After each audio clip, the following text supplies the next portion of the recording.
वकार मेहदी साहब वो आज सेनेटर अनअपोज जो हैं वो डिक्लेयर हो चुके हैं और उनके मुकाबले में जो फॉर्म भरे गए थे 3 MQM की तरफ से, एक कवरिंग कैंडिडेट थे आजिज साहब, उन सब ने अपने फॉर्म वापस ले लिए हैं। जो हमारी बातें MQM पाकिस्तान के साथ तय हैं उन पर अमल हो रहा है। 140A की बात थी तो उस पर काफ़ी पेशरफ्त हो चुकी है।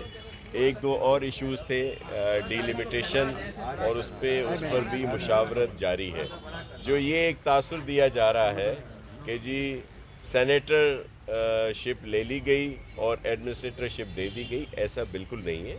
एडमिनिस्ट्रेटरशिप वैसे भी MQM पाकिस्तान के साथ जो हमारी बातें हुई थी पॉलिटिकली तौर पर, वो उनको दे दी गई थी, ना सिर्फ KMC बल्कि मुख्तलिफ DMCs की भी, तो वो उसका हिस्सा है। कुछ जगह पे ये बात आ रही है कि कोई डील हुई है, ऐसा बिल्कुल नहीं है और हम बहुत शुक्रगुजार हैं, अप्रिशिएट करते हैं MQM पाकिस्तान के इस अमल को कि उन्होंने सेनेटर वकार मेहदी साहब के मुकाबले में जो फॉर्म थे वो वापस ले लिए। देखें, ये तो बहुत अरसा पहले, मैं एक बात की वजाहत कर दूं कि MQM पाकिस्तान को जिस तरह इस्लामाबाद से वापस आए थे कुछ माह पहले, उनको उसी वक्त कह दिया गया था कि आप अपने नाम दें तो हम उनको एडमिनिस्ट्रेटर लगा देंगे। ये MQM पाकिस्तान की जो बात थी वो चाह रहे थे कि 140A पे पहले अमल हो और दीगर चीज़ें हैं उसके बाद वो एडमिनिस्ट्रेटर्स के नाम देंगे।